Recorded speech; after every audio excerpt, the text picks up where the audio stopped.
equal day and equal night. So we're saying that starts on the 17th, but we see on that website, it's telling us, it's giving us an idea when that 12-hour period of time is actually identified. So we're taking that and we're saying the new year begins on March 18th.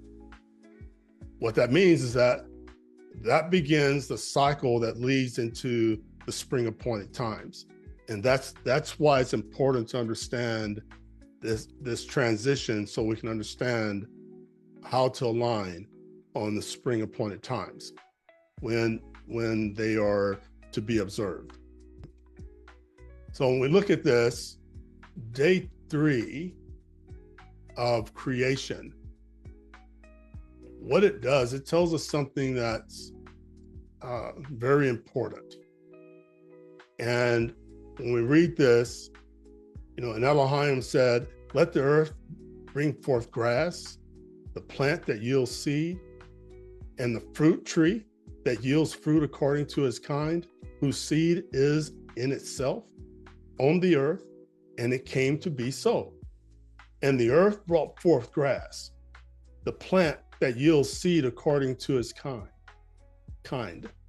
and the tree that yields fruit, whose seed is in itself according to its kind. And Elohim saw that it was good. And there came to be evening, and there came to be morning, the third day." So he's saying, after all that was done, there was evening, there was morning, and then the third day was complete. That's what he's saying here. But what happened on that day? The plants appeared, the seeds appeared, the fruit trees appeared. The earth began producing food. But why is that important? Because appointed times are connected to harvest cycles. That's important to understand. Appointed times are connected to harvest cycles. And that's how we know when or how the appointed times and when they begin, how that ties to the third day of creation, how that ties to the end of a calendar cycle, a yearly cycle, and so forth. That's how we know. It's all connected. That's part of the rhythm. And as we read, and as we have read in Genesis 1:14, that on day 4, the sun, moon, stars, they were placed in the Shamayim, in the skies, in the heavens. And what it tells us, that they were given to govern appointed times, days, years. So the sun functions as the timekeeper of creation. Without the sun, it's impossible to know the seasons, because it is the timekeeper. It is the major component of keeping time that Yahawah has given us. So plants appear first, then the sun governs the seasons. Why? Because the calendar is connected to agriculture. Think of this. Farmers don't plant crops based on meetings and traditions, or meetings or traditions. They don't plant crops based on that. They plant based on sunlight and seasons, because it's all governed in the heavens. It's governed in the sky. They can visually see when those things occur. So again, farmers they don't plant crops based on meetings or traditions, because the calendar that they use is based on agriculture.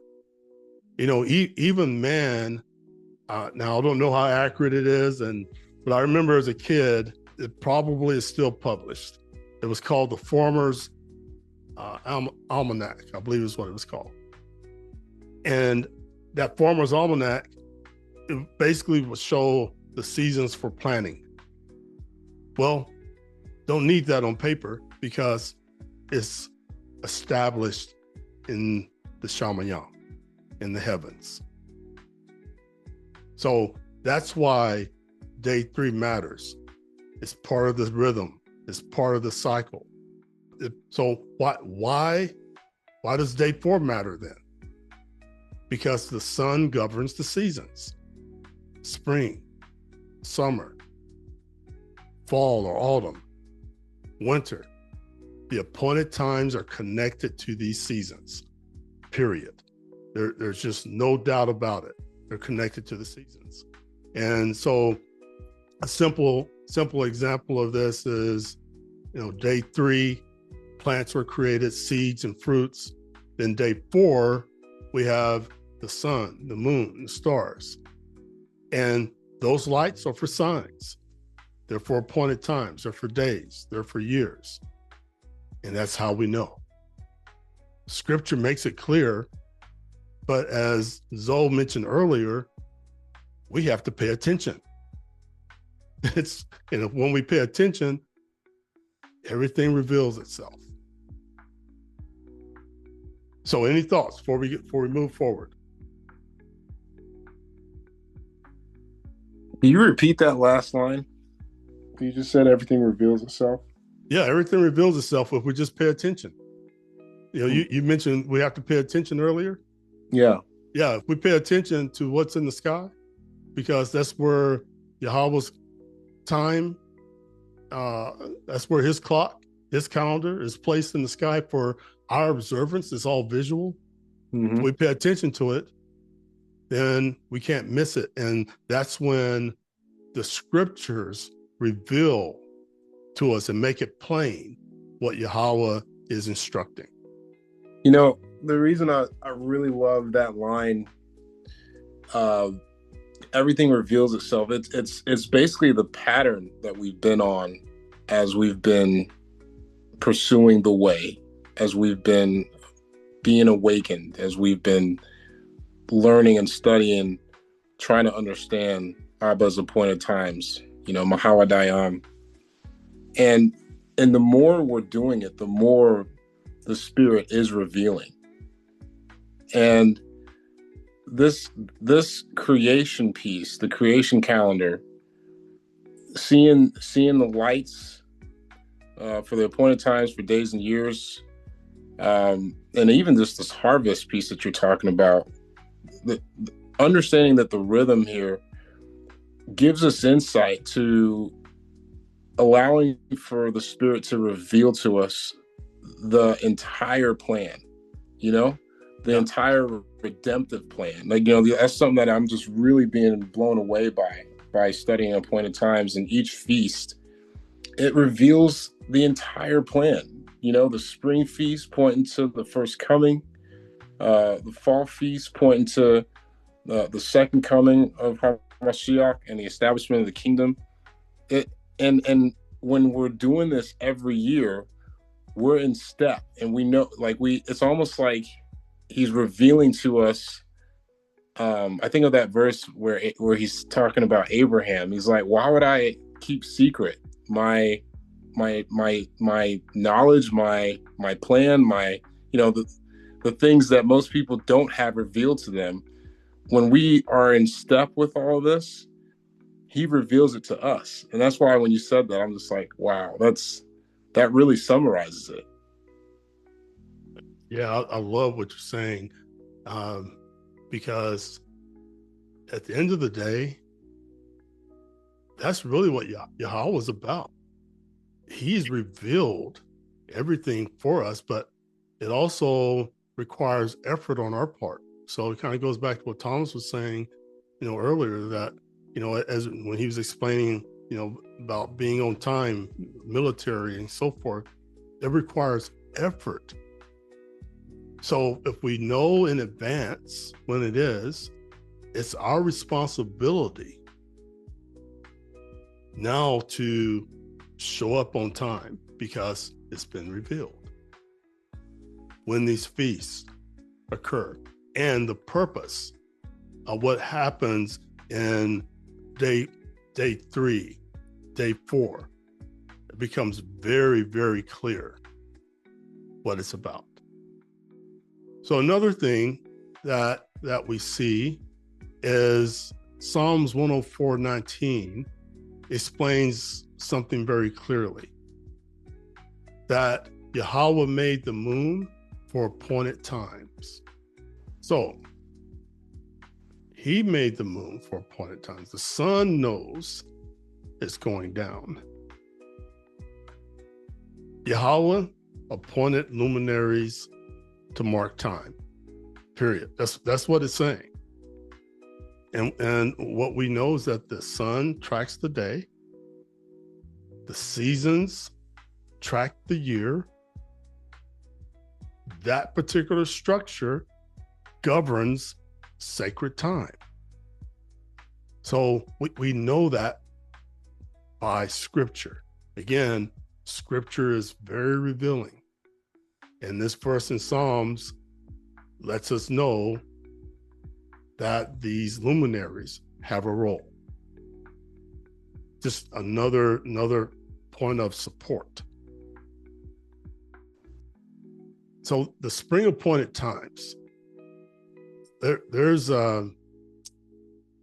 actually quite a bit to cover here. A lot of scripture that supports these spring appointed times of Pesach, Matazah, Purim, Rosh Hashanah. I'm not going to read all of the verses here today. They're on the screen. For those who are listening later, you can pause and read for yourself. Look it up in your own Bibles. But I want to point out some things that here in Exodus, it gives us very specific instruction that Pesach occurs on the 14th day of the first month. The 14th day of the first month is when Pesach actually occurs. And the scripture here in Exodus 12, it lets us know that. Now, the other thing that we see here, or that we should understand, that when it says the 14th day, and that's in verse 6, by the way, and you shall keep it until the 14th day of the same new month, or the same renewal, the same, it says new moon here, but new month.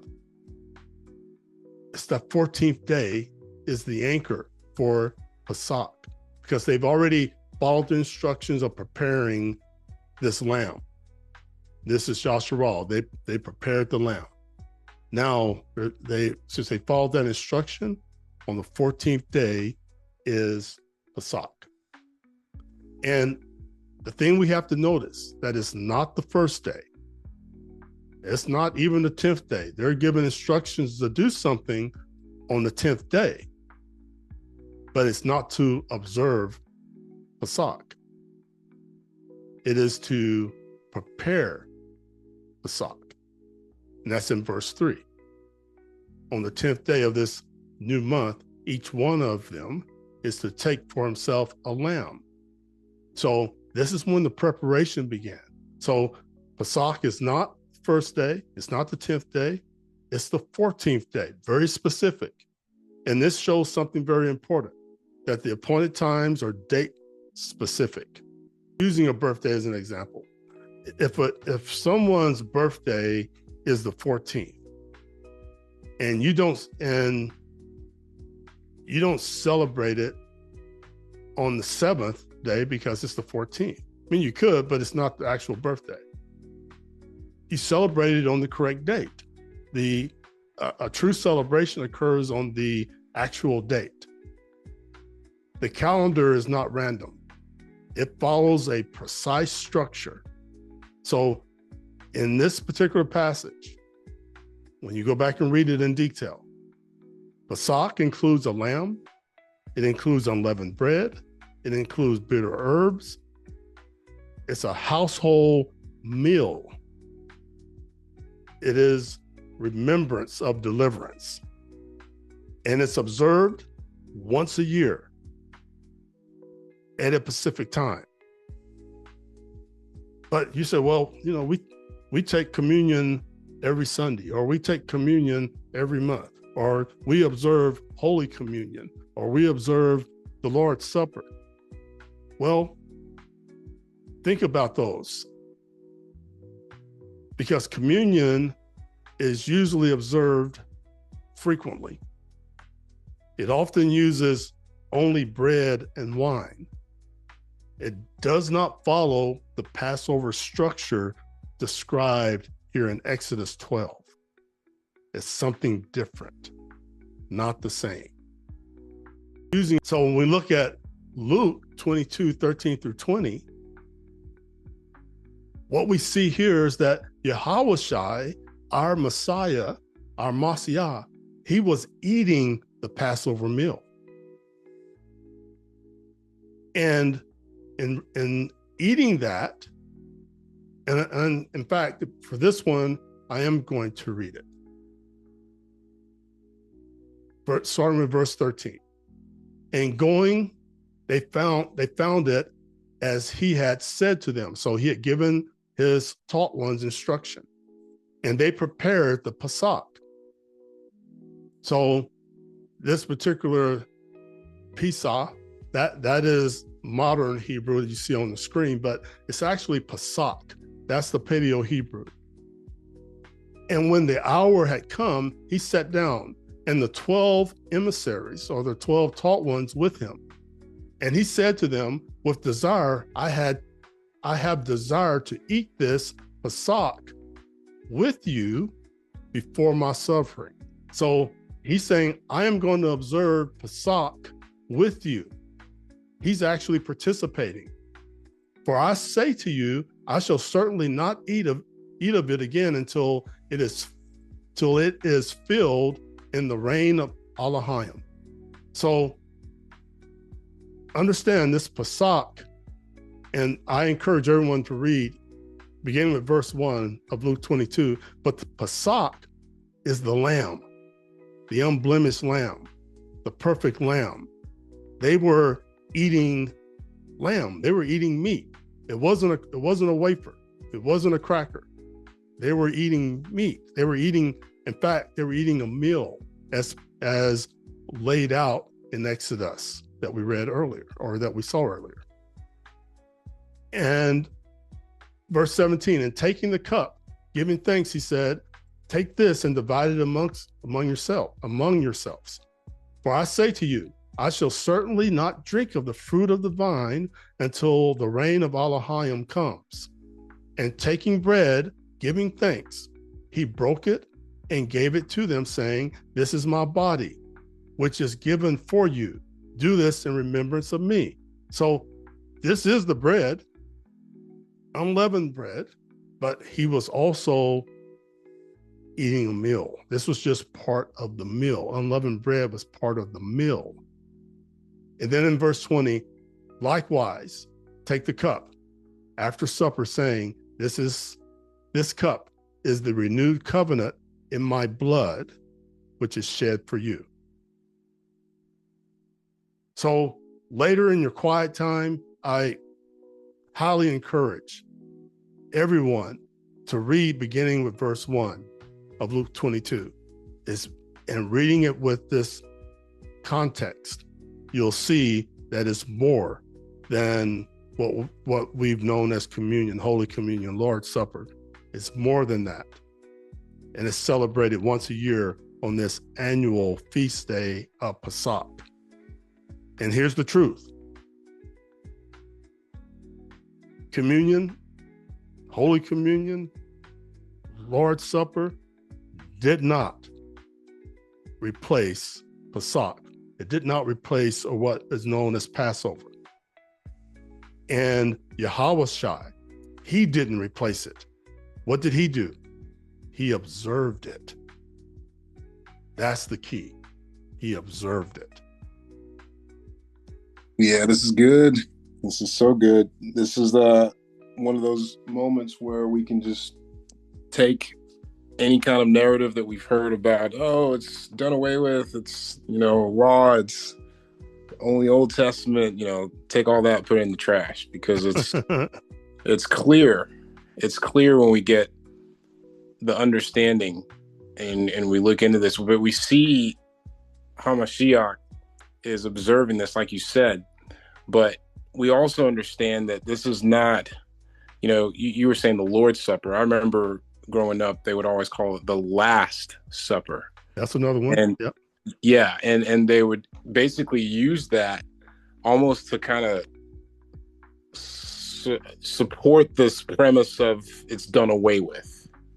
Now that he is going to be, suffer and die, and so just again, the church narratives, I'm just so thankful, brothers, that we're not under those spells anymore, because, the communion, the Catholic system of Lent, and all these, the list goes on of how they confound and confuse and suppress the true understanding of these things. And when we see it in the renewed covenant, that's what I love, is that it's always been in the scriptures. We just didn't have our eyes open to it. And it's in the renewed covenant, aka New Testament.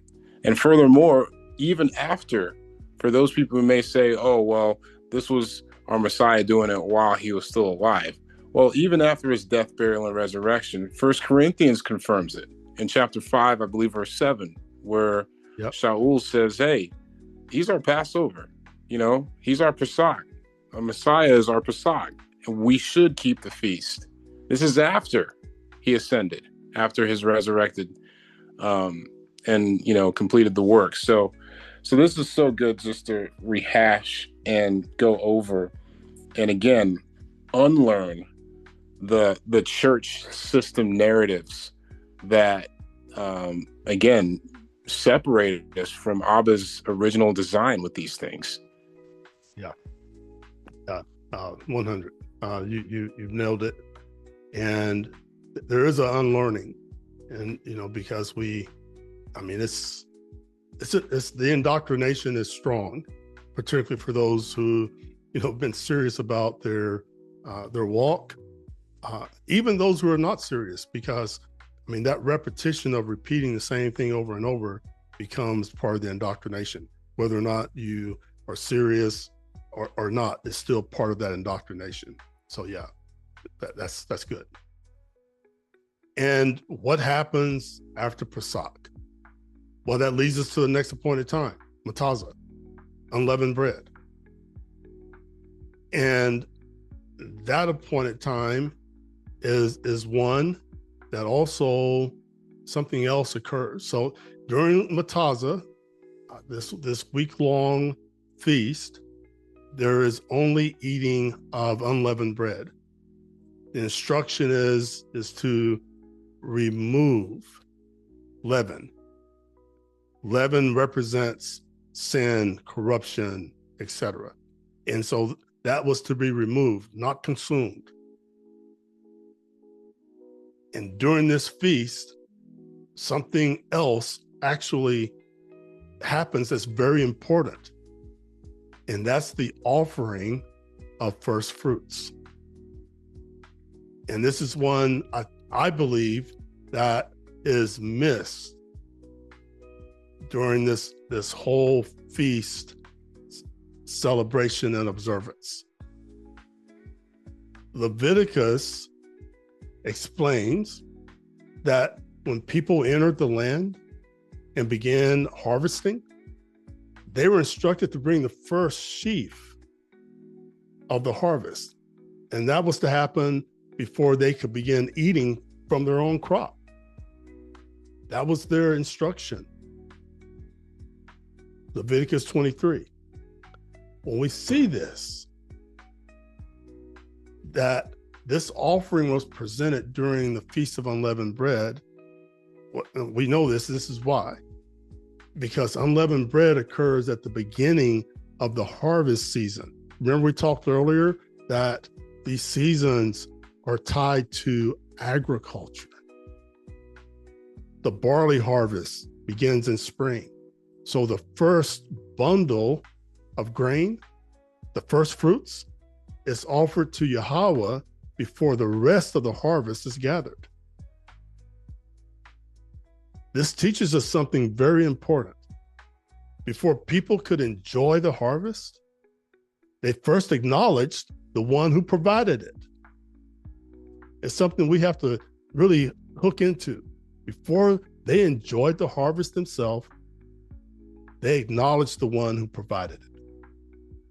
So here's another example. I'm trying to use some simple examples today. Imagine someone that harvests apples from a tree. Before they start filling their baskets for themselves, they take the first basket and they present it to the owner of the orchard and they say, "Thank you for providing this harvest." That is the idea of first fruits. The first portion is given before the rest is used. So here's the key. The first fruits offering acknowledges that the entire harvest comes from Yahawah. And if we just read further, Leviticus 23:14 also tells us this. What it explains is that the people could not eat the new grain until the offering was presented. This shows something also important, that this offering and what that act shows, that it shows the importance of the offering itself. And why does it occur during Matazah? So we think about this sequence, that on the 14th is Pesach. On the 15th, the next day, when I say the 14th day of the first month, then on the 15th day of the first month, Matazah begins. During Matazah, there's a first fruit offering. So the harvest begins during the feast, which is why the offering occurs within it. Let's visualize this, that Pesach remembers deliverance. Matazah begins the fruit or the feast. And then first fruits acknowledges that the beginning of the harvest has begun, or that the beginning, it acknowledges the beginning of the harvest. That's what first fruits does. It acknowledges the beginning of the harvest. So let me try to summarize on this a bit. The offering of first fruits occurs during the Feast of Matazah because it represents the first of the harvest presented to Yahawah. Leviticus commands that the first sheaf of the harvest be lifted before the rest of the harvest can be gathered. The first sheaf represents the beginning of what is coming next. This is why the resurrection of Yahawah is so powerful, because scripture calls him the first fruits from the dead. Just as the first sheaf signals that the harvest has begun, the resurrection of Yahawah signals that the resurrection harvest has begun. Now, something very interesting happens after first fruits offering. From that day forward, the people begin counting. They have something they have to do, an action they have to take. They count 7 weeks until the next appointed time. This counting leads to another important feast that occurs later in the year, and that is Yahawah. which is called Pentecost. We're not going to go into Pentecost, but that will be the next teaching, Pentecost. I came into this realization recently, and we talked about this, but it's so beautiful when you realize the rhythms and the flow into the activity that takes place in the renewed covenant with our Messiah, his death, burial, and resurrection. That first fruits piece is very, very eye-opening when you understand the harvest cycles and when you understand the reason for the specific instructions given in Leviticus around those offerings. And so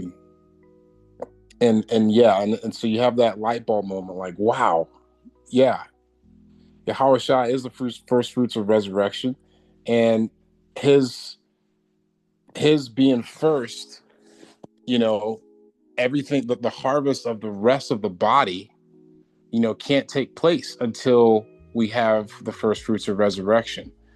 But I also recognize something that happened in the story, at least in John's account, Yohanan, the Gospel of John. One of the women is looking for him, and he appears to her. And if you remember, she wanted to embrace him, and he said, "No, you can't touch me. I haven't ascended to my Father yet." And that moment just reminds me of something that you were just sharing earlier, is the acknowledgement of first fruits to the Father. Even our Messiah himself kept to that, where he's like, I got to show myself to the Father first. You can't touch me, and representing that, the emphasis of that offering, that it has to be holy, it has to be set apart, and he's got to go to the Father after resurrection before first fruits harvest, which is the resurrection for the body, can truly take place. He has to be fully offered up, to the Father for the atonement completion, for the ultimate sacrifice to be acknowledged by the Creator, by Abba. So that all for me goes into the conversation as well, that at least in that account, it gives us the emphasis of what you were talking about, where we're going to the Father for just the thanksgiving and the acknowledgement of, you made a way for us, through your begotten Son, to come back into covenant with you. And even the Son himself showed us that in a way with that quick story, So I just thought that's an interesting part of the conversation as well. Yeah, that is so rich what you're saying, and very clear. And that that enlightenment that you came into, it helps others that are, will hear that, because it makes it very clear. There's a connection, there's an alignment, and it all is planned out. It's all explained by Yahawah. It's all explained in the sacred scrolls. Once we understand the right context, it's hard to miss. I